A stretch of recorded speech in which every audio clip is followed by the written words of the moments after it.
Nderuar miq, mirëmbrëma, përshëndetje dhe mirë se erdhët në këtë transmetim të drejt për drejt në televizionin Fox News, në emisionin e përjavshëm nga Kalaja.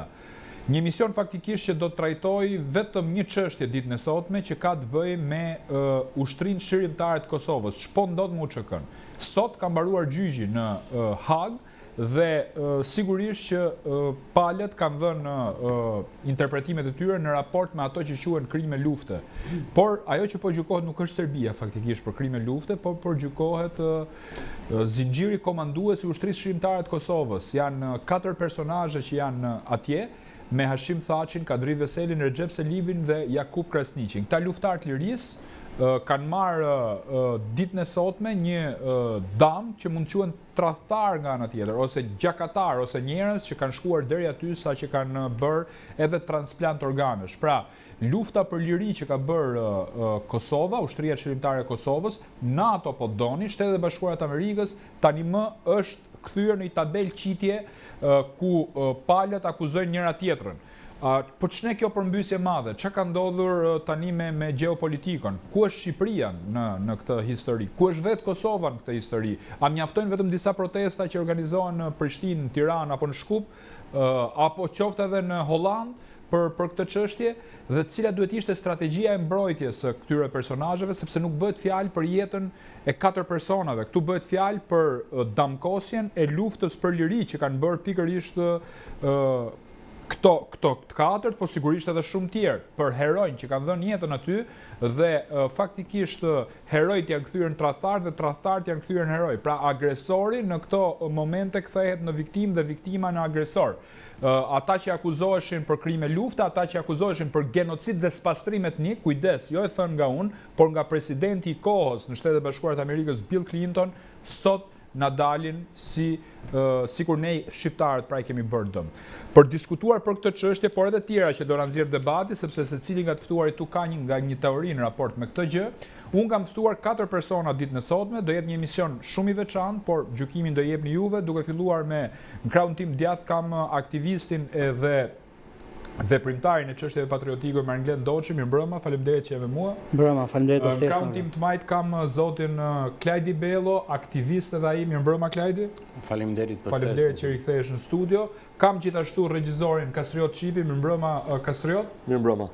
Dhe të fundit, por jo për nga rëndësia, kujdes, kam avokatin Altin Goxha. Mirëmbrëma avokat. Mirëmbrëma dhe përgatituni për surprizë. Po, patjetër. Atëherë, duke nis nga kjo, edhe duke qenë se unë jam një gazetar dhe ne në shkollë kemi mësuar piramidën me kohë përbysur, ndryshe nga të gjithë emisionet e tjera, do doja ta nisja me ty diskutimin, se ti flet gjithmonë i fundit.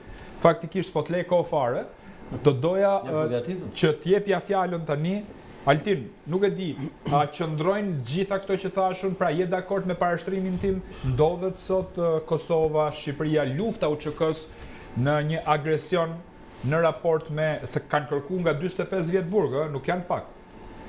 Në këtë histori janë të implikuar shumë palë, por e vërteta është që e gjitha kjo grack që është ngritur historisë tonë, ky kurth që është ngritur historisë tonë, që vetëm në momenti lavdishëm që kemi që nga shumë kohë përpara është vetëm lufta UÇK-s, nuk kemi ndonjë ngjarje të lavdishme. Të gjitha ngjarjet e tjera janë të palavdishme, janë të turpshme madje, që nga 1912-a, mund të them me plot gojën, ky ishte momenti vetëm që patëm arsye të krenohemi në 100 vjet e fundit. Është lufta UÇK-s. Dhe Gracka u ngrit, pavarësisht se duket shumë njerëzve absurde kjo të them tash, është ngrit nga Sorosi.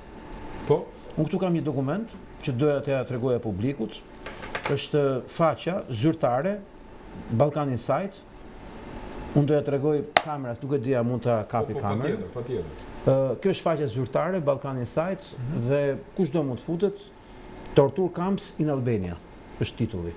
Mund të futet çdo kush në Balkan Insight ose shkruaj në Google tash në celularin e tij Torture Camps in Albania dhe shkruaj fjalën BIRN ose Balkan Insight. Dhe do i dali ky material. Do i lexoj datën. 9 prill 2009. Ka 3 autor, do t'i lexoj emrat. Altin Raxhimi, Vladimir Karaj dhe Michael Montgomery.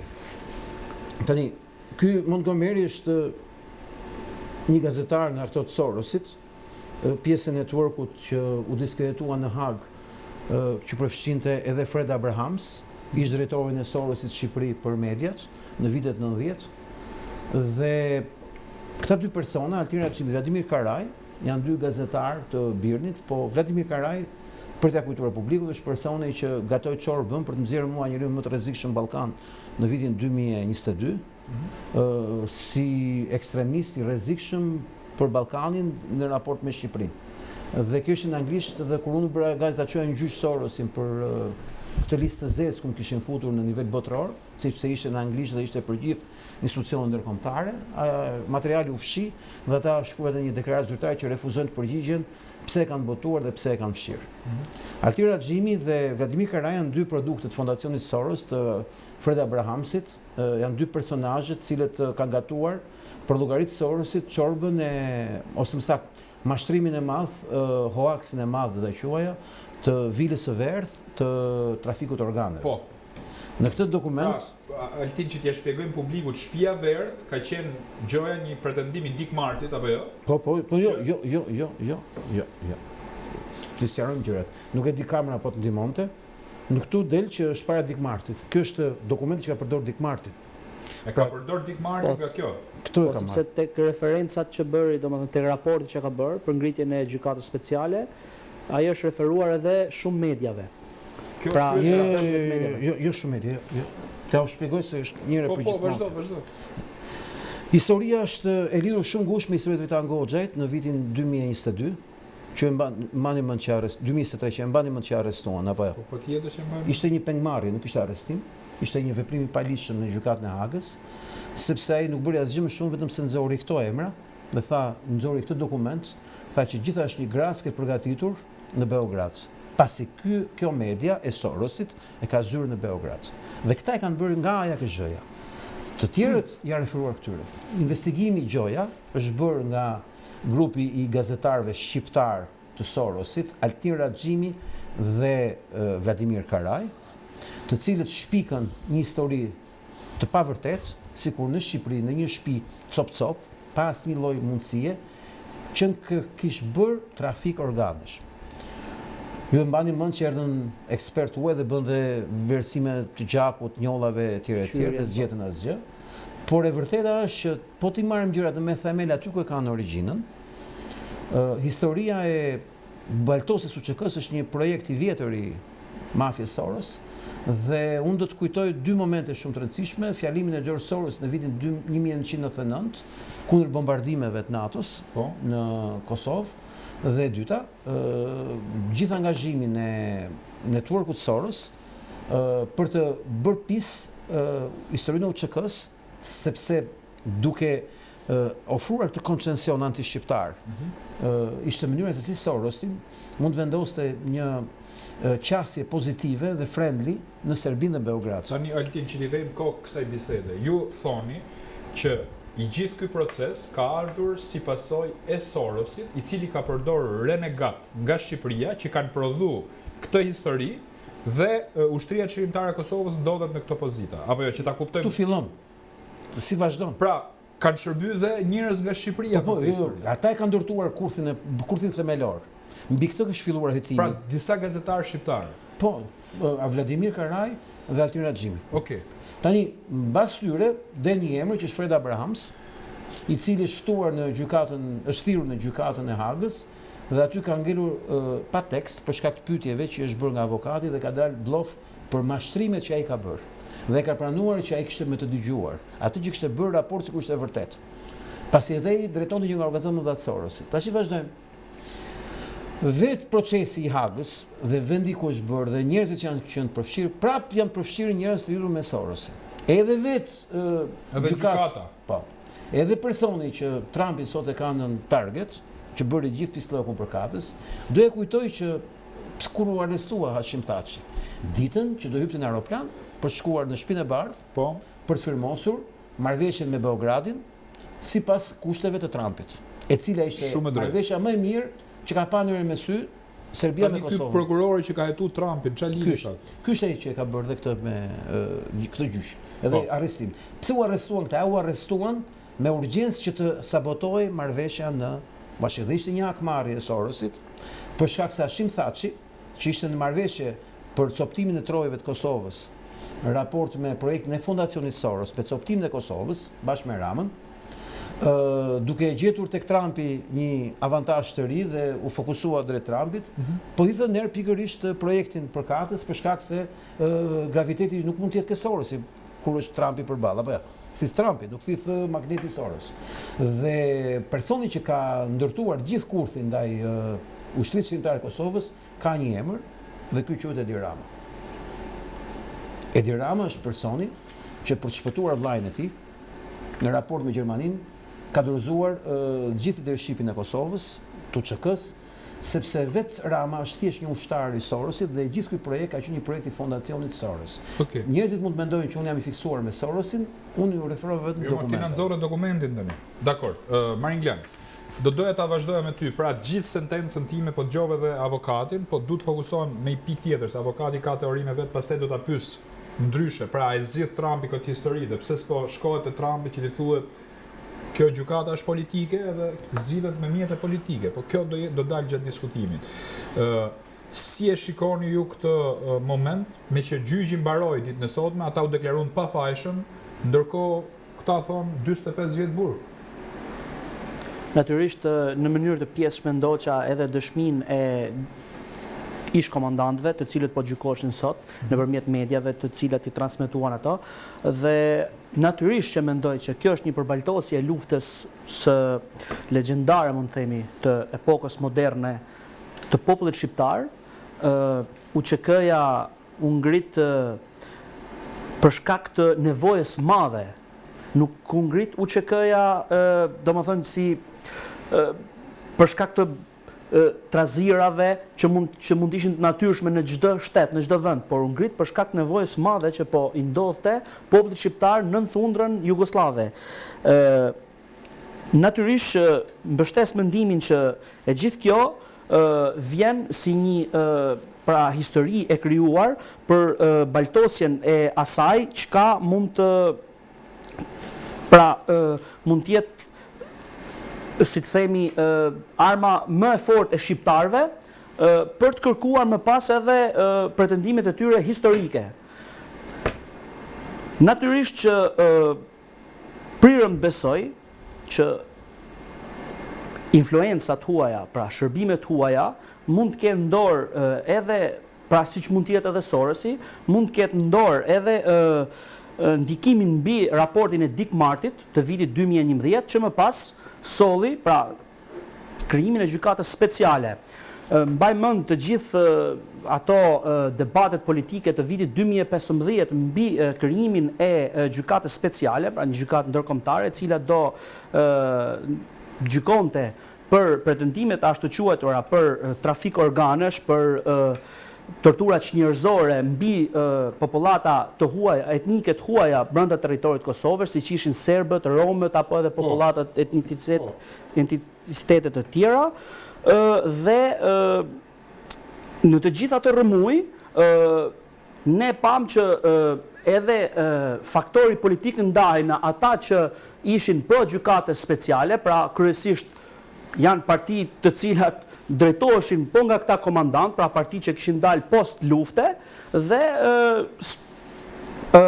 faktorë të tjerë politik skeptik mbi gjykatën speciale që po ndërtoi, siç është sot lëvizja vendvendose e cila është në pushtet, pra e cila mund të themi që në një farë mënyrë përfitoi nga ky gjykim, sepse kjo gjykatë po sillet me shqiptarët sikur shqiptarët aty të jenë problemi, nuk ishin serbët, pra po gjykon komandantët e ushtrisë, pra të UÇK-s, nuk po gjykon ata të cilët njisi gjithçka, pra nuk po gjykon ata të cilët mund të akuzojnë për përdhunime. Ne kemi dëshmi të qarta me zë dhe me figurë të grave shqiptare në Kosovë, të cilët pohojnë se kanë kaluar të merre, pra përfshi përdhunime, dhunime, vrasje, kemi dëgjuar deri në akte të cilat kanë nxjerrë me bajonet foshjen e nënave pra të grave shtatzana.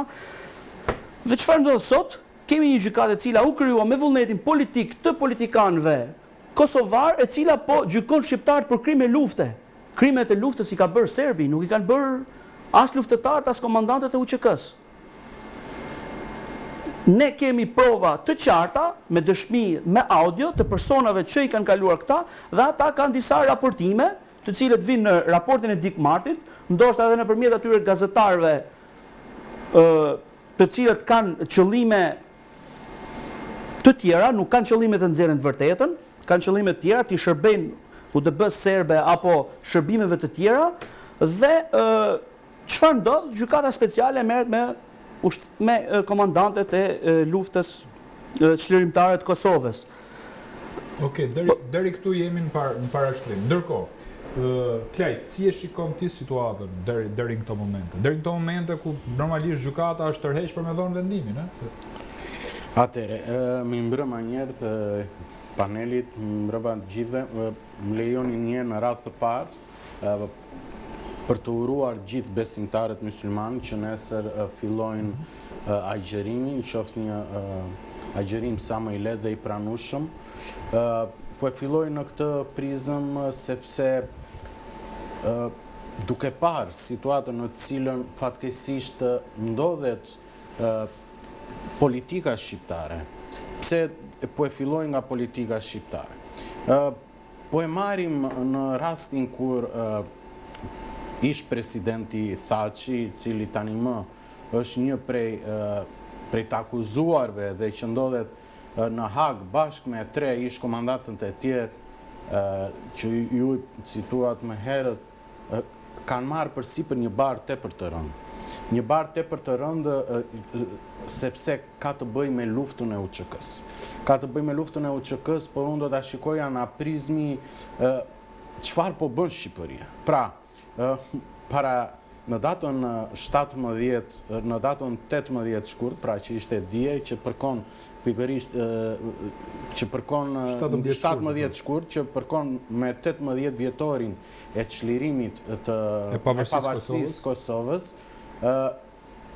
kryeministri i Shqipërisë shkoi një ditë më parë, më herët, shkoi në Kosovë, bëri takime dhe nuk qëndroi ditën në cilën gjithë faktori politik, si ai i mazhorancës apo i pozitar do të ishte aty. Dhe në vend që të qëndronte aty, mori në telefon, pra bashkë bisedoi, duke kaluar dhe live në përjetë e media sociale, duke folur me ashtu siç ai e quan komandantin me ish presidentin Hashim Thaçi, duke i thënë tekstualisht: "Më vjen keq, nuk bëj dot më shumë."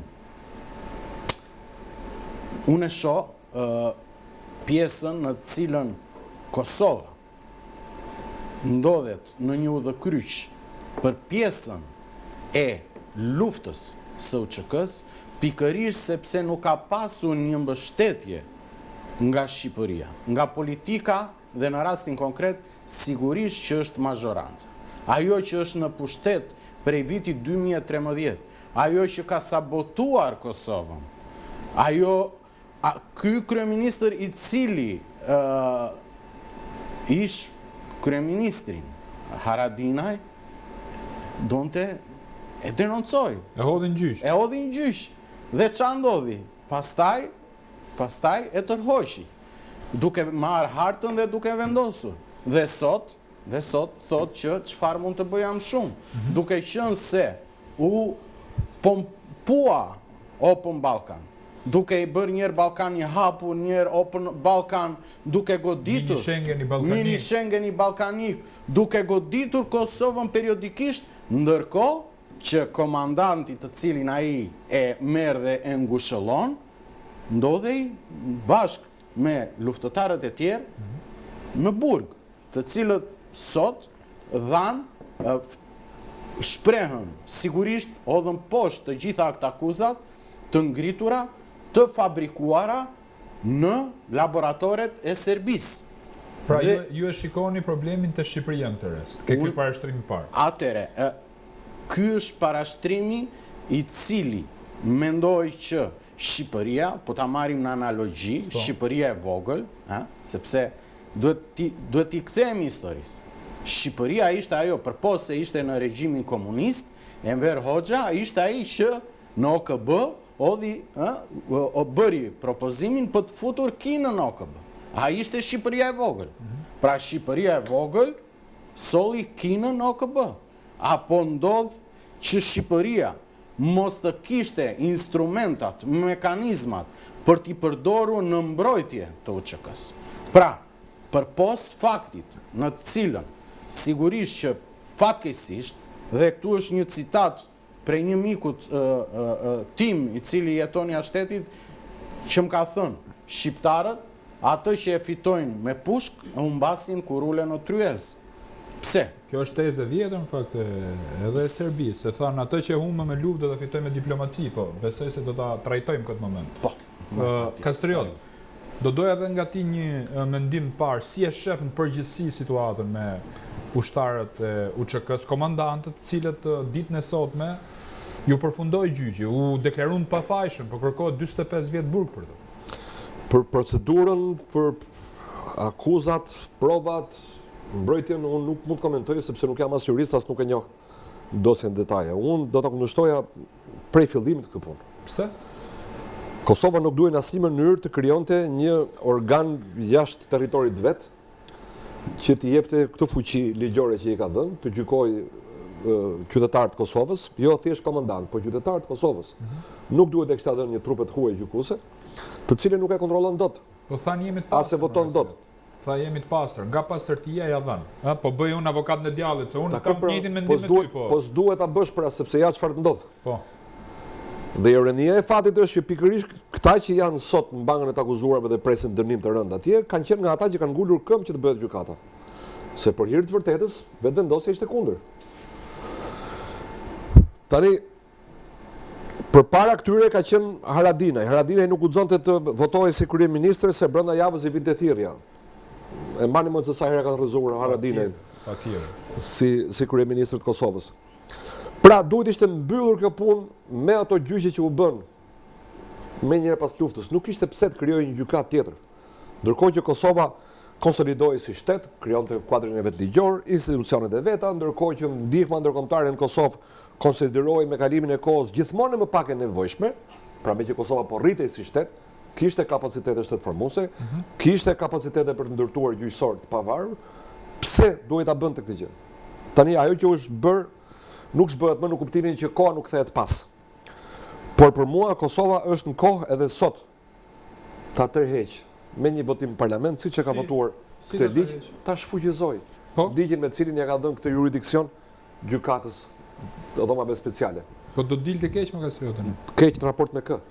Në raport me opinionin publik, se ti ke hyrë në proces tani. Cilin opinion publik? Ke hyrë në një proces apo jo? Po pra kam hyrë, po s'kam pritur që të më dënosh nga 45 vjet. Po pra, po kur gjyqi nuk është favorin tënd ti të rriqesh, se po bëj avokat në djallit. Jo, jo ti bëj avokatin e djallit. Po.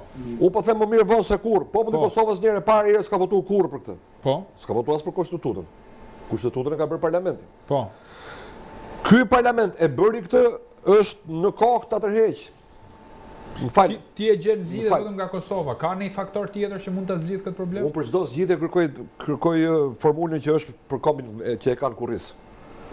Si për Shqipërinë, si për Kosovën, si për kombin shqiptar në tërësi, unë zgjidhjet i kërkoj brenda shqiptarëve, nuk pres nga të huajt. Jemi mësuar me duke prit nga të huajt dhe e kemi parë se sa e kemi mësuar. Qofse nuk kemi zënë mend, mirë na e bëjnë që të vazhdojnë. Pra, ju po thoni që Kosova është akoma në kohë që ta tërheq këtë gjykat. Po, kjo është tezë shumë interesante. Po jam ku e ke SBA? O zotëri, SBA ka me mira ushtar, gati çerek milion ushtar që jetojnë jashtë Shteteve të Bashkuara të Amerikës, sepse ka rreth 700 baza mos gaboj nëpër botë. Ti nuk gjykon dot asnjë ushtar amerikan për atë që ka bërë jashtë territorit të Amerikës, brenda territorit tënd. Pse? Se s'ta lejon Amerika. Okej. Nëse ti kape një ushtar amerikan që po vret, po përdhunon, po ku diun, po grabit, duhet t'ia dorëzosh Amerikës ta gjykojë Amerikën në Amerikë. Ti jo. Ke tani patatën më të nxehtë momentit. Ke një gjykatë OKB-s, po mirë mu gjykon të shqiptarët aty. Kanë qenë të gjithë. Pse duhesh kjo gjykatë tjetër më? Ore, gjykata e ka gjykuar të dy palët. Në kohën që ishte Milošević, ta merrnin edhe shqiptar. Tani sot ke njerëzve merrnin edhe shqiptar në kohën e Miloševićit. Po Haradinaj më ka qenë përpara se të votojë këtë gjykatë. Ore ka qenë Haradinaj 2 herë. Jesh bë proces. 2 herë me jo 1 herë. Përpara se të krijojë këtë gjykatë Po, speciale. kam parasysh po, Haradinaj që ndalun në Francë pastaj, kishte urdhër. Po çe pyet më gjithandej me urdhrat e Serbisë. Kemi organizuar protesta atëherë. Tani ti sot ke një situatë fare të qartë dhe të nxehtë në të gjithë botën me rastin e Izraelit. Po. Përveç Izraelit, ti ke Hungarinë, Shtetet e Bashkuara të Amerikës, që zyrtarisht nuk e njohin gjykatën ndërkombëtare të krimeve. Nuk e njohin. Nuk i japin jurisdiksion, nuk e njeh as Ukraina, as Rusia. Po këto dyja i ke reagimet tani me një herë. Pra sapo gjykata kërkoi urdhër arresti për Netanyahu me dyshimin se akoma s'ka akuzë të ngritur, me dyshimin se në Gaza po kryhej gjenocid, ata u deklaruan kundër gjykatës. Qartë. Dhe janë nën presion dhe nën sanksione antarët e gjykatës sot. E kuptova. Pra ju thoni, hodhet një tezë interesante që Kosova duhet tërhiqet nga gjykata. Do ta bësh pas publicitetit, ta jap direkt. Publicitet dhe rikthehemi për pjesën e dytë. Jemi rikthyer për pjesën e dytë të emisionit Zoti Goxhaj. Në fakt unë ndërkohë po bëja një kërkim në ChatGPT edhe për të konfirmuar atë që dija, që është e pamundur të shfuqizohet gjykata speciale për shkak se në Kosovë ata kanë vënë një ligj që kur e lanë Kosovën të bëhet e pavarur, që i vun një kusht kontrolli që ishte që duhet të kesh 2/3 e deputetëve të minoritetit, po, që ndryshosh kushtetutën. Që do të rrëzosh nëpërmjet kushtetutës gjykatën speciale të duhet të kesh 2/3 të serbëve dhe të tjerëve. Po që është e pamundur. Po pse është e pamundur? Po serbët atë mirë, jo, ekziston një mundësi gjithsesi. Me prishmën e serbëve. Po. Është prishmën e serbëve për është diçka e pamundur. Shqiptarët mund t'ja prishë se i blen me lek. Po futu kastriotë burrë. Jo, nuk është me kushtetutë, është me ligj. Unë kam këtu shkruar, në kushtetutë është me kusht, është e përcaktuar. ChatGPT-ja ja fut kot, më gjatë, kërkoja nenet, kushtetuta. Kur të japin nenet do shikosh që s'kan lidhje me gjykatën. Jo, kushtetuta e ka gjykatën brenda. Pra, është futur në kushtetutë gjykata speciale, pra dhe më bërdyshime të kushtetutë. Pra gjykata speciale është futur në kushtetutë. Nuk e ke. Është Gjykata speciale futur në kushtetutë. Është në kushtetutë është parashikuar dhe prandaj është bërë ndryshimi kushtetues, pra ndryshin votat, që duhet të bishin gjithë palët dakord, prandaj u bë dhe presion i madh atëherë, që duhet të bishin dakord që të bëshin ndryshimin në kushtetutë. Por ama çndrim ka mbajtur. Ta mbaroj. Që do thotë, nga njëra anë është pjesa e kushtetutës që nuk e lejon të bëhet sepse nuk ke votat e serbëve. Po të ishte në Shqipëri kishin blerë ca deputet dhe kishin bërë. Në serbët nuk i blen dot. Kemi të qartë për këtë gjë se ka të bëjë dhe me mënyrën se si dikur shkruajti një letër këmbim, kryeministri i serb i shkruante kryeministrit grek. Dhe i thoshte në vitin 1120, thoshte ne pranojmë Tiranën e dobët, por e pranojmë Tiranën e pavarur, po jo të fortë, po të dobët. Dhe në Tiranë gjërat zgjidhen shumë kollaj sepse mjafton të paguash ca para. Ja pra që këta deputetët serb nuk i blen dot me ca para në Kosovë, sepse i drejton Beogradit. E dyta është që gjykata speciale nuk duhet të ishte miratuar. Problemi që është miratuar. Po. Në këtë moment s'ka ç'i bën kurkush, sepse ka dhe një element tjetër që është shumë i rëndësishëm. Në çastin që Kosova do të anullonte gjykatën speciale, Kosova do të izolohej menjëherë nga gjithë institucionet ndërkombëtare, pasi gjithë gjykata speciale është një marrëveshje me institucionet ndërkombëtare. Që do thotë, edhe të duam, Kosova do ishte e pa llogaritshme për Kosovën, sepse ka të bëjë jo thjesht me integrimin evropian, se unë nuk jam pro integrimit evropian, por ka të bëjë me shumë mekanizma të tjerë dhe institucione të tjera. Kosova nuk është një vend i pavarur, i themi gjërat siç janë. Kurse Gjermania që ka qenë e pushtuar deri në 91 që u bë pastaj ndryshimi kushtetues e mendo Kosova, ajo që është fakt dhe është e sigurt është që kjo gjykatë duhet të ishte miratuar. Pra, problemi nuk fillon tani në fund, ka qenë fillim që është bërë. Ne po themi si zgjidhet tani, se ata e morën vesh. Nuk zgjidhet. Altin, ç'ndrim ka mbajtur Rama për gjykatën speciale? Unë nuk jam shumë i sigurt për ndonjë qëndrim dhe ka ndonjë rëndësi që qëndrim ka mbajtur Rama. Unë di një histori me Ramën që tregon pikërisht rolin e tij. Është historia e Dritan Goxhajt, një heroj shqiptar, një heroj kombëtar shqiptar, nga të rrallët heronj që kemi. Ku deshin ta rrëmbejnë në gjykatën e Hagës, ta rrëmbejnë. Shqipëria nuk ka ndonjë detyrim ndaj gjykatës të Hagës që ka Kosova, sepse shtet në vete. Po. Dhe ne nuk kemi asgjë në kushtetutë apo në ligjet tona që ka të bëjë me këtë dhe nuk mund të ketë marrëveshje ekstradimi. Në Tiranë mbritën dy persona nga Hollanda, dy persona të çuditshëm që nëpërmjet Ramës, pra kryeministët shqiptar, kishin të drejtë të rrëmbejnë një qytetar shqiptar në Shqipëri. Që bëhesh fjalë për Dritan Goxhaj. Ka qenë një drejtor policie i cili ndoqi procedurën, nuk e çoi në aeroport, që e priste një aeroplan ku i morën dhe laptopin, por e çoi në komisariat dhe aty u bë nami. Pastaj sepse filloi kalvari i gjykatave dhe Ministria e Drejtësisë ka bërë çmos që ky person të rrëmbehej për llogarit gjykatës. Kjo është gjykata e Hagës, Rama dhe ne. Rama është gati për të gjykatë shkencën çdo ligj shqiptar, çdo ligj ndërkombëtar. Po unë po ju them dhe atë që thash fillim. Ka një histori që Rama nuk e zgjumi. Ka frikë se mos e vrasin. Mos e vrasin nga Kosova për akmarrje për atë që ka bërë gjithë leadershipi të Kosovës në Hagë. Po unë këtë të thash më, pra kjo ishte pyetja ime. Po. Tani, Kastriot, ke replik për këtë apo të vazhdojmë? Kam, është miratuar me ligj të posaçëm, sigurisht për të bërë ligji është ndryshuar kushtetuta për t'i hapur rrugë gjykatës, por gjykata është krijuar me ligj në 3 gusht 2015 bashkë me ligjin tjetër për mbrojtjen juridike dhe mbështetjen financiare të personave të akuzuar potencial për procese gjyqësore. Po ne pikë jeni më, po thoni të njëjtën gjë. Jo, ka një ndryshim. Po? Kushtetuta vërtet kërkon 2/3 e votave për të ndryshuar. Madje jo vetëm 2/3 e totalit, po edhe 2/3 e pakicave. Atë pra thash. Po. Por ligji jo. Ligji nuk kërkon 2/3. Shiko, ne jemi përballë i faktit. Kushtetuta është ndryshuar për këtë ligj dhe ky ligj është kushtetues. Të rrëzosh këtë ligj do të thotë ti je kundër kushtetues. Kjo nuk ndodh. Do ta gjejë ndryshimin e kushtetues. Marin Glen. E dyta. Po, thuaj. Jo po them që ti ishte kaq e thjesht, ishte zgjidh kjo punë, jo ta them si ishte zgjidh. Jo, po ajo kosto që thej.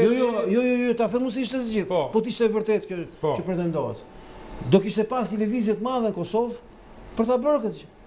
Nuk ka, ke dëgjuar në herë që të shfuqizohet. Ti këtë vetvendosjen e nuk e kuptoj. Po lesh vendosin, unë po them ka të tjerët. Lëvizja pra sa është a ke pasi partitë e të arrestuarve që të ngrenin iniciativë për ta.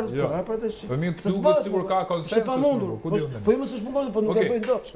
Marin Glen, rolin e Shqipërisë si e shef në gjithë këtë histori? Domethënë ku qëndron Shqipëria në këtë histori më? Pra cili është roli Ramës?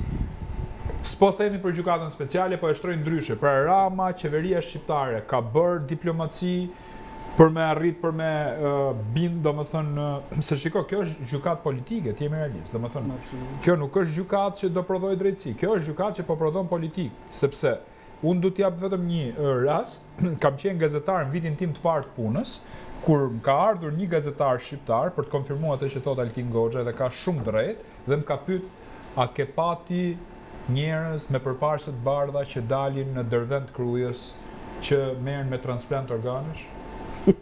Sinqerisht nuk do. Edhe unë u tromaksa, ta them me sinqeritet, edhe jam habit dhe ngela keq se si ka mundësi ky gjakprishur shqiptar sjell t'huj dhe na bën neve këto lloj pyetjesh, pra. Sigurisht i thash përgjigjen time që këto ishin fantastike. A e kupton fjalën zog i qyqes Soros? Po, e kuptoj. Zogjt e qyqes. Jo, zogjt e qyqes janë zogj të hidhen në një fole me zogj të tjerë, i përzejnë gjithë zogjt e tjerë dhe sillen sikur janë të foles, po fakt janë armiqtë e foles. Qartë. Marin Glen, pra ku e shef Shqipërinë ti këtu në këtë rast? Pra qeverinë flas, se Shqipëria është koncept i gjerë. Në gjitha këto procese kanë shoqëruar, domethënë kanë qenë kryesisht qeveria e majt, pra që nga 2015 krimi speciales deri më sot qeveria e majt. Dhe në gjitha këto procese unë shoh një rol shumë negativ të qeverisë dhe diplomacisë shqiptare në krah të luftëtarëve dhe komandantëve të UÇK-s. Pse e them këtë? Po ta shoh që nga 2015-a e në vazhdim, ne kemi disa hapa që afrojnë Shqipërinë me Serbinë, se sa hapa të tjerë që afrojnë Shqipërinë me Kosovën.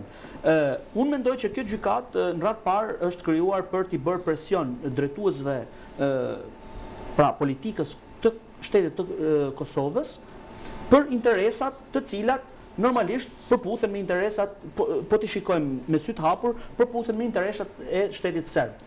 Duke parë në këtë prizëm, kemi pra, kur u mor Hashim Thaçi dhe Kadri Veseli dhe gjithë komandantët në gjykim, direkt pas ndalimit të ndarjes së Kosovës. Dhe po ta shikojmë, unë mendoj që nëpërmjet kësaj gjykate, ata kanë presionuar të parin Hashim Thaçin, i cili ishte pronë ndarjes së Kosovës, pra. Po ta mbaj mend, ishte pronë ndarjes së Kosovës. Po.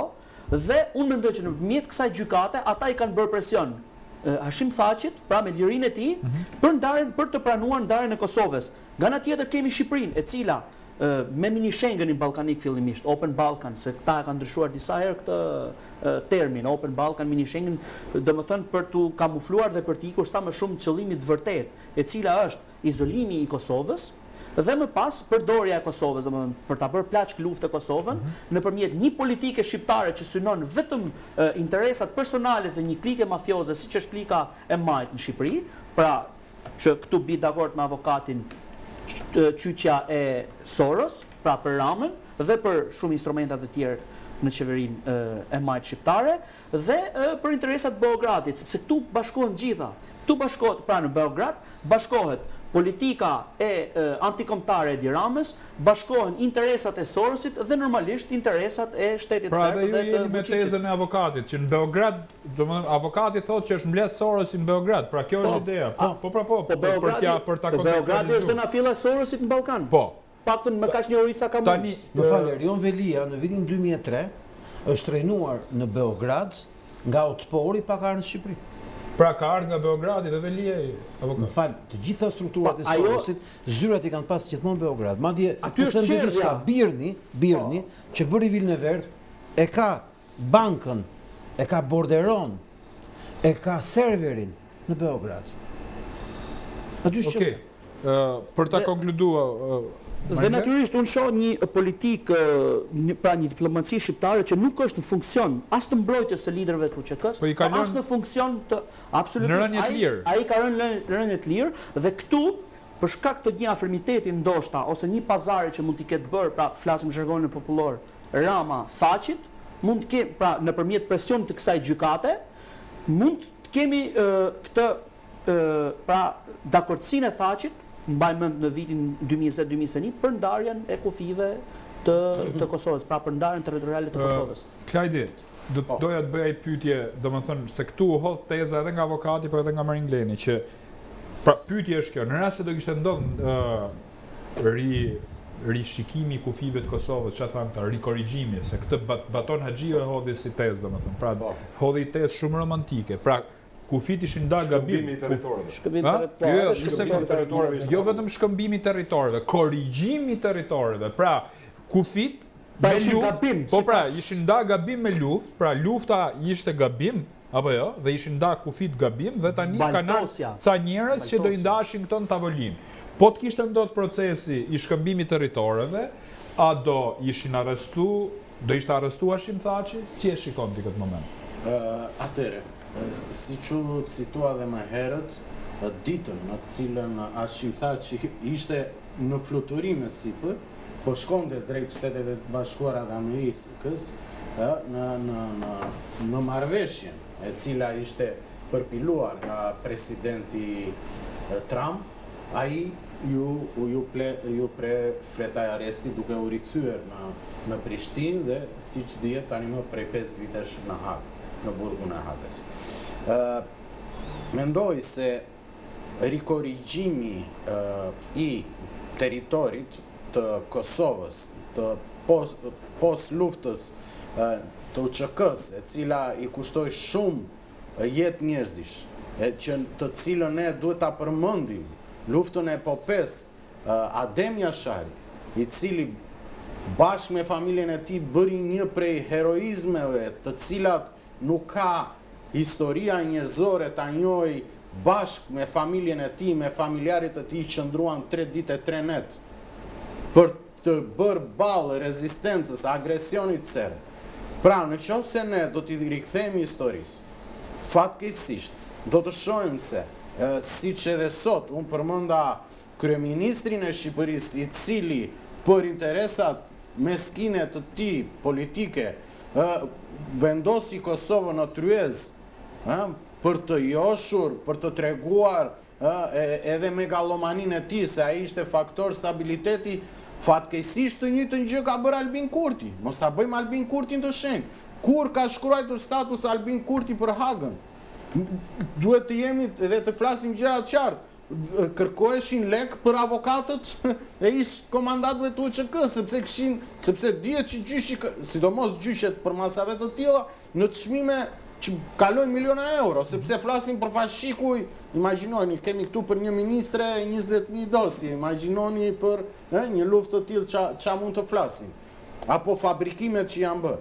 Pra, për t'ju rikthyer rishikimit, pra, duke marrë dhe nga Zanafilla që u votua një gjykatë speciale e cila për një shtet të brisht, i cili mezi krijoi sovranitetin e tij e dorëzoi në tabaka. Dhe kjo ku çoi?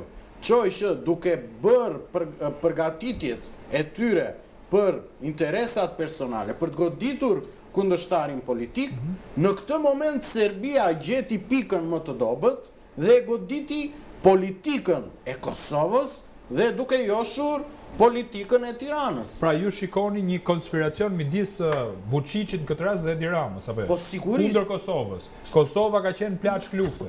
Nuk diskutohet që Kosova është përdorur, tani të marrim edhe për pjesën që u anullua takimi midis qeverisë Shqipërisë dhe të Kosovës me Albin Kurti 2, nëse mbani më. Pse? Sepse vetëm për faktin që Albin Kurti nuk pranonte për asociacionin e komunave serbe. Dhe u anullu, pra. Po kush e anulloi tani? Në rastin konkret Edi Rama. Pra në rregull që ta themi. Jo, sigurisht që po. Ne po flasim konkretisht, këto janë gjëra që i thot historia dhe unë doja të thoja diçka që është shumë e rëndësishme, e ndjej për panelin në cilën jemi këtu dhe historia e thret për patriotët. Shqiptarët, kudo që janë, nëpërmjet këtij emisioni, duhet të kuptojnë një gjë. Edhe politikanët tu, në majorancë, në opozit, mos i nënvlerësoni patriotët. Patriotët janë ata të cilët kanë marrë përsipër bara në historinë e këtij vendi dhe janë ata që sot e kësaj dike, duke filluar në ky panel, kanë mbajtur bara dhe po mbajnë në emër të Shqipërisë. Në Shqipërisë të Dardanisë, shqiptarët po enden rreth e qark rruzullit toksor. Pse? Sepse fatkeqësisht për politikan të cilët nuk duan të marrin përsipër përgjegjësitë e tyre ose më keq akoma bëjnë pazar me sovranitetin, duke filluar që nga ish presidenti Hashim Thaçi, gjërat janë të qarta, por sot ne nuk jemi për Hashim Thaçin, nuk lakohet thjesht emri Hashim Thaçi. Sot lakohet emri UÇK-s dhe ne këtu jemi për UÇK. Ne jemi bashkë, ju aulon e iniciuat dhe protestën kur erdhi atere Vučići, në të cilën kemi bërë protest sy më sy. Aty kemi qenë, sigurisht të rrethuar nga forcat speciale, ne ishim vetëm... Dhe që policia na mori flamurin shqiptar me shkeli me këmbë. E shkeli me këmbë. Plus unë jam arrestuar në një prej protestave sepse e shpallëm non grata Vučićin dhe jam tërhequr zvar në bulevardin e dëmshmore kombit. Pra, ky është realiteti, në të cilën njerëz cilët duan vendin e tyre, njerëz cilët nuk lejojnë që një pik gjaku i derdhur nga shqiptarët, Shqipëri, Dardani, Ilirit, kudo që janë, të përmenden, ne jemi goditur në vendin tonë.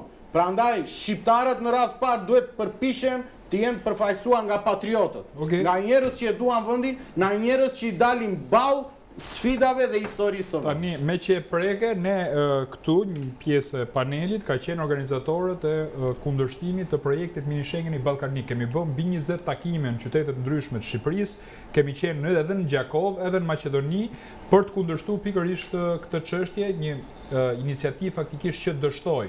Pra ishte një iniciativë midis Edi Ramës dhe Vučićit. Aulon, duhet të kujtoj që kemi qenë 1 shtator 2018 në Prishtinë. Po. Kemi qenë në hotel, siç kemi qenë, këtu bashkë kemi qenë. Po. Kemi qenë në hotel Sirius, ku kemi bërë një prezantim të dokumentave për herë të parë ekskluzive të Fondacionit Soros se si coptoi Kosova. Kemi paraqit me videoprojektor dhe me dokumentat printuara, dhe aty ndodhi një ngjarje shumë e çuditshme, që kishin ardhur 7 televizione, po vetëm një televizion e transmetoi. Po. Edhe më saktë një televizion online. Kam qenë dëshmitar. Sepse i morin telefon ca Albini, ca i mori ky Berat Buzhala dhe bëri një super sulm atë ditë, që janë këta të çmendur që thonë që po e copton Sorosi, kur atë po e copton Trumpi, tha. fjalë për fjalë. Po. Dhe po ai person mas 6 muajsh doli në media tha që s'ka lidhje Trumpi, po nuk kërkoi falje për atë që kishte bërë sulm dhe bllokim në gjithë mediat. Qëllimi i takimit tonë ishte për të prezantuar që ka një projekt Fondacioni Soros për coptimin e Kosovës. Por ajo që është e rëndësishme në raport me tezat që u ngritën këtu lidhje me rolin e Hashimit dhe të kësaj historie, unë besoj që Hashimi meriton burg një 15-20 vjet në Kosovë për ato që i ka bërë shtetit Kosovës. Me korrupsion dhe me gjithçka tjetër. Por mbi të gjitha, lutem, por mbi të gjitha për atë projekt të coptimit Kosovës që po zbatonte bashkë me Edi Ramën dhe me Fondacionin Soros. Ai i hëngri sepse ndroi politika amerikane që e mendoi që ishte koha e durë elektorale, të bënte një marrëveshje Kosovë-Serbi dhe natyrisht graviteti i Trumpit nuk mund të krahësohet me gravitetin e Soros. Dhe Hashim Thaçi u drejtua drejt Washingtonit për të nënshkruar këtë marrëveshje. Dhe arrestimi i tij, lidhja e tij është bërë edhe për shkak se duhej sabotuar Trumpi dhe përputhet që shumë detaje të tjera që kishin lidhje me ato që quhet çasti dur për të bërë pis Kosovën. Okej. Mund ta them me plot gojen që këta njerëz kanë mëkatet e tyre, por nuk ka asnjë lidhje gjyqi i tyre me mëkatet e tyre. Okej. Gjyqi i tyre është gjyq kundër historisë tonë. Okej, Kastriot, me që jemi te kjo pikë, dhe doja ta drejtoja edhe ty këtë pyetje. Në rast se do avancohej shkëmbimi i territoreve, do kishim këtë gjyq ndaj këtyre personazheve, si e shikon? Apo nuk i shikon të lidhur me njëri tjetrin? Besoj që gjyqi prapë do të ishte bërë. Dhe prapë besoj që fatin e Kosovës duhet ta marrin në dorë shqiptarët e Kosovës, populli i Kosovës. Ngul këmbë që është ndryshuar kushtetuta në gusht të 2015-s për t'i hapur rrugë krijimit të kësaj gjykate, por edhe përpara kushtetuta e Kosovës ka qenë një kushtetutë mizerabël. Pse? Nuk ka vend në botë që deklarohet sovran edhe deklaron që nuk ka të drejtë të bashkohet me një vend tjetër. Është nonsens rekord. O je i pavarur dhe ke drejtë të bashkohesh e të ndahesh si të doj qefi, o nuk je i pavarur. Nëse nuk je i pavarur, më thuaj nga kush je i varur. Pse klasa politike në Kosovë nuk merr nismë për një kushtetutë të re, se janë o të shitur o të kapur. Se falen në Bruksel. Faleshin deri dje edhe në ambasadën amerikane, nuk e dia falen më sot, dhe nuk guxojnë ta hapin këtë. Më thuaj ti ku ka në botë dy kombe me sisteme politike dhe ekonomike të njëjta, Shqipëria me Kosovën, sepse duhet përjashtoj Korenë e Veriut nga Korea e Jugut për arsye të qarta ideologjike. Ku ka dy vende me të njëjtin komb që nuk e kanë në projekt bashkimin? Kemi ndonjë projekt për bashkimin ne? Jo. Ka qeveria, ka opozita këtu në Shqipëri, ka ndonjë parti në Kosovë? Të gjithë na thonë do hyjmë një herë në BE, pastaj do bashkohemi. Po pse? Ku është shkruar kjo? Në Bibël e në Kur'an nuk është. Që ne duhet hyjmë një herë në BE, pastaj të bashkohemi. Pse s'flet? Ku janë këta politikanë shqiptarë? Se një pjesë e tyre kanë qenë në luftë, kanë derdhë gjak. Haradinet janë vrarë 2 vëllezër. Çfarë i pengon të flasin sot për bashkimin kombëtar? Ma thuaj ti si do ta pengonte komunitetin ndërkombëtar nismën e 50.000 apo të 100.000 shqiptarëve të Kosovës për një kushtetutë të re. Ma gjej argumentin juridik. Pse nuk duhet bëjnë qytetarët e Kosovës kushtetutë të re? Nuk janë pyetur kurrë. Kjo kushtetutë nuk është kaluar në referendum në Kosovë. Nga të buron ty si deputet legitimiteti, që ti bën ç'të duash me kufijtë e mi, me flamurin tim, më thua flamuri jot nuk mund të jetë i kuq edhe i zi. Se kështu them unë, ne nuk mund të bashkohemi në një vend tjetër se kështu them unë. Serbët duhet të kenë të drejtën e miratimit të kushtetutës duke qenë pakic 5% e popullsisë. Më fal, më ku ekziston kjo? Kjo paketa bllokuese. Dini unë kushtetutë të botë që e ka këtë? Që 5% ti imponohet 95%? Por nuk e ka Zvicra më burr. Unë nuk njoh shtet demokratik më demokratik se Zvicra. Unë më ai sa e njoh unë botën. Kushtetuta brillante e 858-s e ka bërë atë vend demokratik, nuk ka asnjë pakic të drejtë bllokuese në Zvicër, nuk e kanë. Jo romançët që janë 1%, pas italianët që janë 10%, as francezët që janë afër 20%, nuk e kanë të drejtën e paketës bllokuese. Kushtetuta kalon në referendum, kaluan një kushtetutë të re ata në 99-ën. Në referendum, prapë.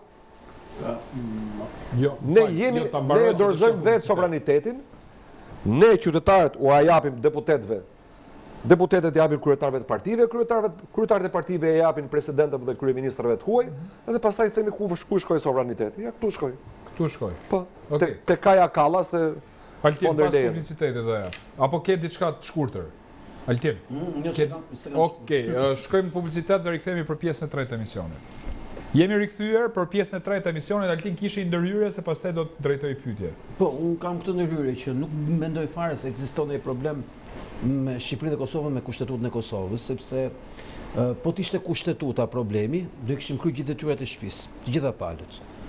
Asgjë se ka penguar në kushtetutën e Kosovës që ne të kishim një vend të përbashkët, Shqipëri dhe Kosovë, ku çdo gjë do të ishte njësoj. Për shembull, licenca, biznesi, karta identitetit dhe gjithçka tjetër. Dogana. Mbi të gjitha arsimi, shëndeti etj.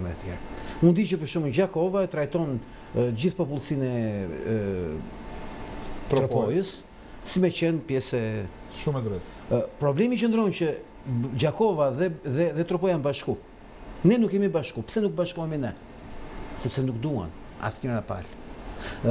Unë di ta them me plot gojen që armiku nuk është ke kushtetuta dhe as në Serbi. Është në Tiranë dhe në Prishtinë. Armiku i bashkimit ton jemi ne. Dhe ata, si klasë politike flas, Nuk duan Albin Kurti thotë do ta bashkoj të. ai është duke të flamurin shqiptar.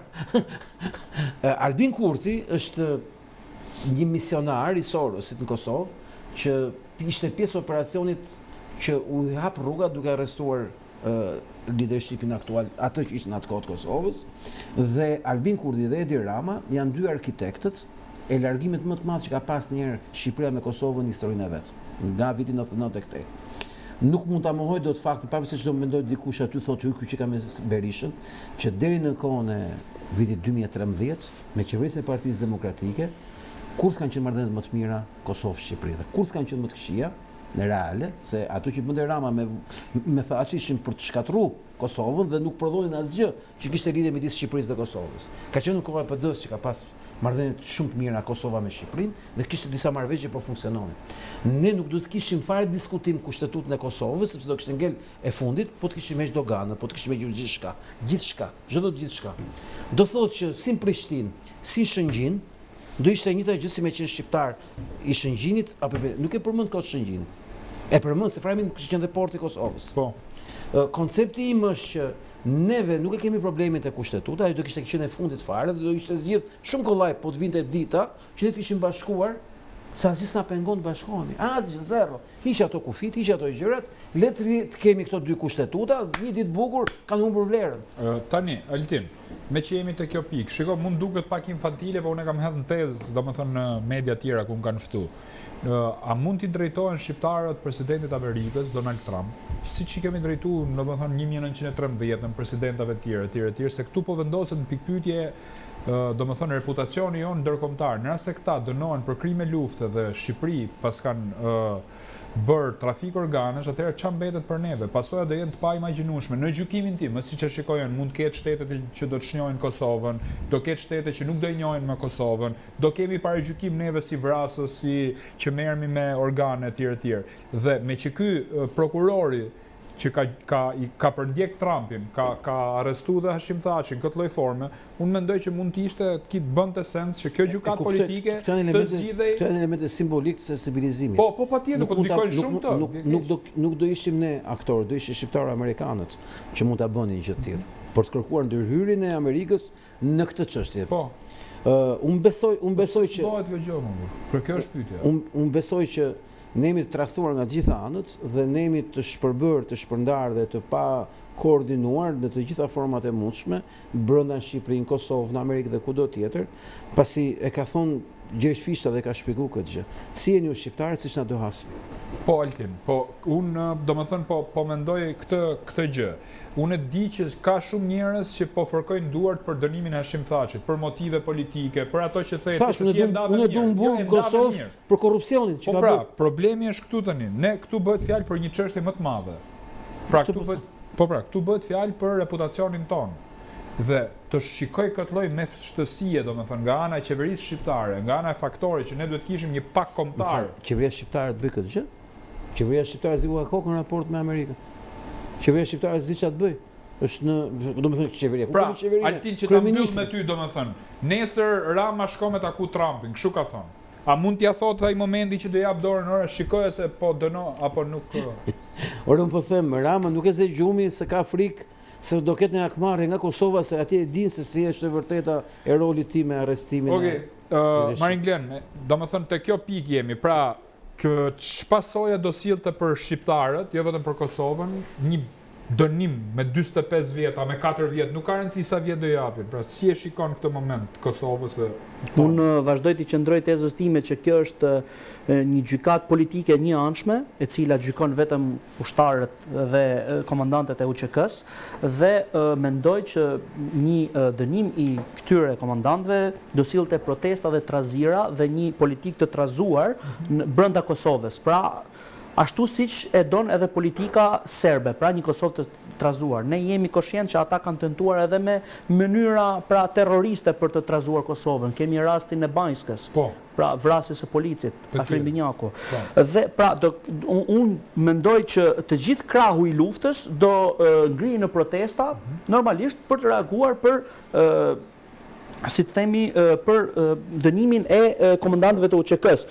Normalisht që kjo do të ndikonte edhe në dialogun me Serbinë, pra dialogun Kosovë-Serbi, përzitjen e çështjeve diplomatike dhe njollosin e imazhit të UÇK-s. Gjitha këto do krijonin një territor, pra domethënë një si të themi një politikë ose një klim të favorshme për Serbinë, pra për të dalë në arenën ndërkombëtare si ajo, pra të gjithë lojën që ka luajtur gjatë gjithë kësaj kohe në politikën e jashtme që padrejtësia është kundrejt Serbisë dhe jo kundrejt Kosovës. Dhe normalisht do të jepte dhe të drejtë pra për gjitha pretendimet territoriale që ka Serbia mbi Kosovën. Mund plas lufta prapë. Absolutisht, kështu e shikoj unë pra. Okej. Klajt. Atëre, për të dhënë disa konkluzionet. Nuk diskutohet. Në rastin konkret, unë do të shikoja në rastet analoge që kanë ndodhur, si që ishte edhe e citoj më herët zoti Kastriot, që rasti Ramush Haradinajt, në të cilën u Burgos u lirua, u Burgos u lirua, ju hoqën gjitha akuzat. Do dëshiroja sigurisht që ky të ishte varianti i cili do të jepte dhe një vendim përfundimtar për t'ia hequr këtë vello të zezë, të cilën ja kanë qepur në Serbi, në Beograd, për t'ia hedhur luftës çlimrimtare të Kosovës.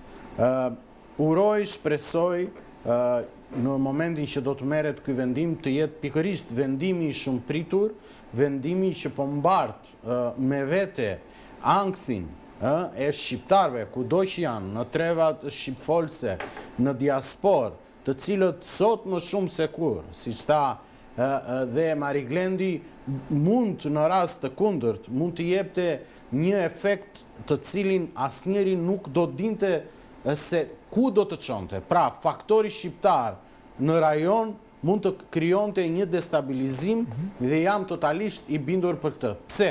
Sepse do dini në padrejtësitë të cilat na janë bërë ne si kom, ku i vetmi kom në botë, përveç faktit që zoti Kastriot e ceku midis apo dhe zoti Goxhaj midis dy shteteve tani më Kosovës dhe Shqipërisë, po ne mos të harrojmë që kemi shqiptarët në Mal të Zi, kemi shqiptarët në Maqedoni, kemi një pjesë të Çamërisë të lënë jashtë. Pra jemi vetmi shtet kom i cili është i rrethuar nga shtetet e tjera.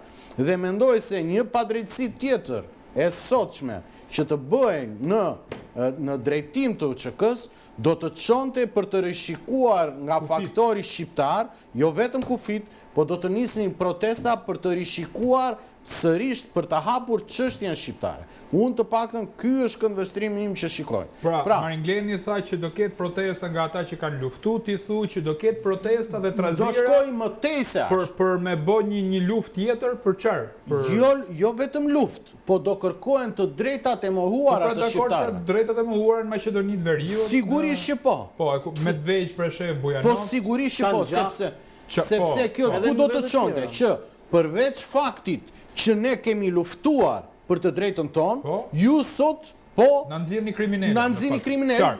Okej.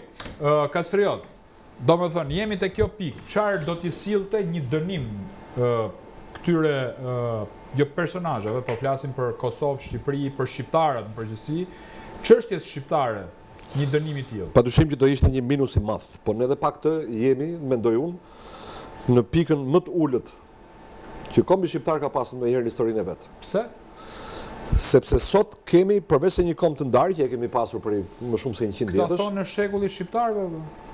Mirë si e shohun. Ata që janë kaq entuziastë na thonë ku i buron entuziazmi. Okej. Shqipëria dhe Kosova po boshatisen, po shpopullohen. Edhe Kosova pas normalizimit të vizave me liberalizimit të vizave me BE-n, ka filluar të ketë njëjti problem si Shqipëria. Ka nik. Lindshmërinë e kemi në rënje. Frymën patriotike e kemi në rënje të frikshme, po të frikshme. Sa që unë dyshoj nëse sot 100% apo 80% e shqiptarëve duan realisht bashkimin kombëtar. Kështu që unë mendoj që edhe pa këtë ne jemi në pikën më të ulët, nga kjo pikë ne o duhet fillojmë të ngrihemi dhe të bëhemi kombë dhe të kemi një projekt për bashkët, kudo që jetojmë, ose për ndryshe kjo do jetë një vend që do të jetë një shprehje gjeografike, siç thuhet që ka thënë një perandori huaj para 100 ca vjetësh. Shprehje gjeografike, pra do i shkruhet në hartë Shqipëria, por këtu nuk do ketë më shqiptarë, s'ka pse të ketë as në Kosovë. Por këtë e kishte fjalën vallai që të jetë shprehje gjeografike pa, domethënë si territor pa njerëz apo? Jo, unë besoj që ai nuk na konsideronte kombë shtetëformues. Okej. Edhe përpara tij edhe të tjerë nuk na kanë konsideruar, prandaj kemi mbritur vonë gjithmonë në kuriqet e historisë. Po këtë kemi vonesë Kastriot si shih? Jemi jashtëzakonisht me shumë vonesë. Gjithë bota po ridimensionohet. Rendi botëror i vjetër, ai miratorën 45-ën ka mbaruar. Trump, Vance, Rubio, deri dhe ky Latnik, ministri i tregtisë, po e thon co për ditë. Ka mbaruar rendi botëror. Se cili do të jetë rendi i ri nuk e dim akoma se është në formim e sipër. Ne po rrim të na e bëj politikën Kaja Kallas edhe Marta Kos edhe von der Leyen. Politikanët shqiptarë janë të gjithë me kokë ulur, të them të fundit që e biseduam jashtë kamerave bashkë. Jo, thuje se Përpara 5 ditësh, Parlamenti Evropian ka kaluar një rezolutë që thotë gratë trans janë gra. Partia Popullore Evropiane, ku bën pjesë Partia Demokratike e Shqipërisë, ka votuar pro. Madje edhe një amendament që njëri nga eurodeputetët ka kërkuar të votohej si pjesë e rezolutës, ku thuhej që vetëm gratë biologjike mund të lindin, është refuzuar me votë. Do me thënë, ne sot ja kemi lënë fatin në dorë një parlamenti që ka ca njerëz që nuk e dinë që vetëm gratë lindin, mendojnë që edhe burrat lindin. A nuk e din apo nuk duan ta dinë? Po çfarë rëndësie ka? Po ai kanë objektiva diku tjetër. Rëndësi ka që tani prandaj piramida Partisë Demokratike me dal nga EPP-ja me u lidh. Piramida është ajo që të thash. Për Europën. Ne hedhim votën një nga arsye. Ne hedhim votën për lista që i bën Rama dhe Berisha. Dy veta i bën listat të Shqipërisë, Rama, Berisha. Kontrollojnë 95% parlamentit. Këta të dy presin çdo të thotë ambasadori i Radhës, mesazh nga presidenti i Radhës. Dhe mbaroi kjo histori. Në këtë moment kur nuk ka sintoni midis BE-s dhe Washingtonit, ta bëj edhe këtë. Dhe sa mirë që s'ka sintoni, ne duhet dim të lëvizim. Tani po lëvizim, ai po lëviz, ai nesër shkon në Amerikë. Rama pra. Po lëviz për veten, nuk po flas për shqiptarët që duhet lëvizim. Jo, okay. Ore duhet kushtetutë e re në Kosovë. Kushtetutë e re në Shqipëri. A mendon ti këtë tezën time që hodha unë që ti drejtohemi presidentit Trump shqiptarët, ti thonë na shpëtojmë. Po kështu i kemi thonë gjithëve, Wilsonit. Thuaj ti, unë nuk do ta afirmos. Unë do i bëj thirrje shqiptarëve të shpëtojnë veten. Nuk po si ta shpëtojmë veten? Ta thash me kushtetutë e re. Diskutuam që kemi dështuar pra. Kushtetutë e re, po se kemi bërë me kushtetutën. S'kemi bërë as në Shqipëri As në Ore, Kosovë për rastin konkret po flasim, kemi po marrë pas kushtetutat e ambasadorëve, që ne i kanë dhënë ambasadorë, po ta thash më dhe atë. Okej. Edhe rastin konkret, edhe gjyqi. Dakor. Shfuqizohet ligji. Goxhaj për ta mbyll. Jo, me thonë drejtën, kjo është iniciativë që takon shqiptarë amerikanëve. Është ekskluzive e tyre, kanë legitimitetin për ta bërë dhe kanë arsye për ta bërë. Në qoftë se ata nuk e bëjnë, do thotë që s'ka kush ta bëj. Ta them me sinqeritet që pra, ky është një mision i munguar i atyre. Tani pse është një mision i munguar i atyre? Sepse gjëja që është shpërbër më shumë në këto 35 vjet në Shqipëri dhe më vonë në Kosovë ka qenë patriotizmi. Ne kemi patriotizm stadiumesh edhe festash, që është një rrën e madhe. Është diskutuar gjithmonë që shqiptarët janë mercenar. Unë e pash në retrospektiv gjatë kohës që po flisnit, më kujtua viti 92, më kujtua viti 2003 dhe më kujtua se mos viti 2017 kur hap Fox News. Unë pata mundësinë të flisja për agjendën e shpopullimit që Shqipërisë tashmë flas edhe për të Kosovës. Në 2017 kur njerëzit mësuan që unë isha akoma në Shqipëri, s'kisha ikur. Se isha izoluar që në vitin 2014 që të më takoni njerëz rrugë, po ti pse ke ikur? Unë isha më aktiv se kur, Po ftonin media. Jo, ishte ndaluar dilsha si surrat që ekzistoja. Domethënë, flisa për agjendën e shpopullimit, flisa për Sorosin, flisa për këtë që do i vinte Shqipërisë që është sot. Dhe të gjithë gazetarët që e bënin këtë censur, ta total janë sot ata që thonë që Shqipëria po shpopullohet thonë sot. Sot, për shembull Fevziu thoshte para 3 vjetësh, ç'është kjo? Njerëzit kanë nevojë të televizin. Ndërkohë bëri një emision para sa javësh dhe thoshte keq puna. Si keq puna? Keq nuk u bë puna, keq e bën punën. Prap nuk të ftoi te emisioni Po ka hapur një biznes e ka punëtorë dhe Po ai bëri emision Soros pro dhe kundër Sorosit 2017-ën. Stoi atë të vetmi që mund të ftonte për anti Soros. Ta lejmë fezën, se kemi kaj, ne kemi koncepti. Këtu thonë që po ndodh, nuk po ndodh, po e bëjnë. Kjo është diferenca. Këta gazetarët që sot flasin për shpopullim janë autorët e shpopullimit. Sepse duke e fshehur krimin, janë bashkëpunëtorët e krimit. Se po të kishin folur për këto tema në 2014-ën, nuk do ndodhte kjo në Kosovë sot. Pse ta them unë sot? Kosova sot po shpopullohet totalisht më keq se Shqipëria. Sepse në Tiranë, Klyqi Sorosit e Dirama, në Kosovë, Klyqi Sorosit Albin Kurti, po shpopullojnë me program, me agent, totalisht Shqipërinë dhe Kosovën. Dhe ne do të boshatisemi, sepse këtu do vinë kolonët e rinj, dhe sklerit e tyre. Kolonët vinë nga Izraeli, kurse sklerit do vinë nga India, do vinë nga Bangladeshi, do vinë nga Amerika Latine, do vinë nga Filipinët dhe nga Ukraina. Ky është projekti që ta kanë bërë për Shqipërinë dhe shqiptarët e kanë gjetur zgjidhjen. Kam mësuar një gjë. Sot po të kesh një pasaport, mund të ikësh. Dhe shqiptarët nuk e duan vendin e tyre. Që do thotë nuk e meritojnë vendin e tyre.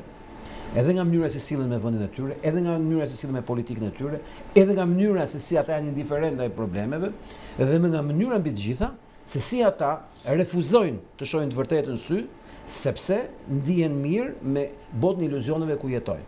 Dhe bota e tyre iluzioneve është integrimi evropian, është një pasaport për të shkuar në Europë dhe për të jetuar atje pranë fëmijëve të tyre ose për të çuar dhe këta fëmijë që kanë ngel pa shku për të çuar atje. Okej. Tani unë nuk doja me mbyll me këtë pesimizëm që thot avokati, por ndonjëherë pesimizmi është realizëm, apo janë si enët komunikuese në rastin e Shqipërisë. Po ti the ndryshohet kushtetuta, por kjo është tezë romantike domethënë. Jo, s'është romantike kjo. Po pra. Kjo është realista dhe vetëm. Pyeta drejt për drejt se çfarë do bëhet për ata. Jo, ora nuk i lutem unë as Trumpit.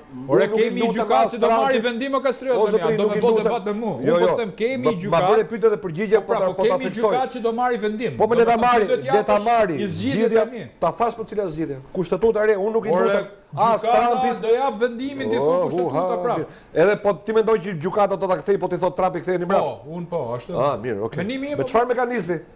Mekanizmi se kjo është gjykatë politike. O zotri, bëhen e ke ndryshu, janë vendosur konflikt konflikt të hapur me Trumpin. Presidenti Bush ka shpall pavarësinë e Kosovës nga Tirana. Zoti Kalaja. Jo me ndryshu një vendim gjykate. Po, hajden kohë. Po.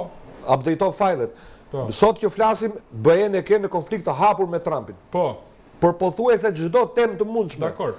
Edhe do prishin gjyqin ata se thot Trumpi. Ka për t'i dënuar më rënd. Po thot, mirë. Nuk besoj që kjo gjykatë që ka më e fortë se Trumpi. Gjithsesi, qofsha unë i gabum, unë e dhash atë mendimin tim Falenderoj Klajt Bellon që ishte me mua sot, Maringlen Doçin, falenderoj Altin Goxhen dhe Kastriot Çipin për debatin, për mendimet që u dhanë. Të nderuar miq, ju kujtoj që ky emision ritransmetohet edhe nesër. Vetëm i fjalë që më kujtua, do doja ta thoja. Si shpjegohet, kemi kaq vjet kemi televizion kombëtar në Shqipëri, Kosovë, Maqedoni, një televizion. Po kemi këtë televizion e Serbisë, po hapet televizioni i Serbisë në Shqipëri. Apo jo? I the gjithë. Kjo është situata. Kemi televizionin e Serbisë në Shqipëri. Ju kujtoj që ky emision ritransmetohet edhe nesër në orën 14:30 dhe gjatë fundjavës. Ndërkohë, të nderuar miq, unë do doja që t'ju ftoja të ndiqnim dy materiale. Është një përpjekje e banorëve të Gramzës për të rregulluar rrugën e tyre. Janë vetëm 500 metra. 500 metra që janë të lëna në mëshirë të fatit. Banorët e Gramzës janë quar, janë organizuar dhe po protestojnë që t'i shtrohet me asfalt rruga që deri para pak kohësh e kishin.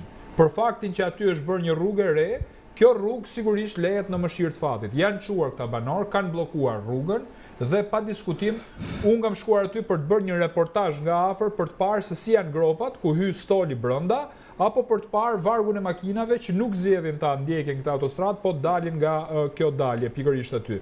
Një dalje nga ana tjetër totalisht e palishme, burim aksidentesh.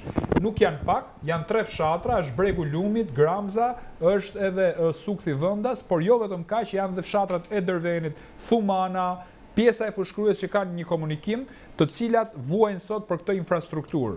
Do të ndjekim të material dhe pjesën tjetër.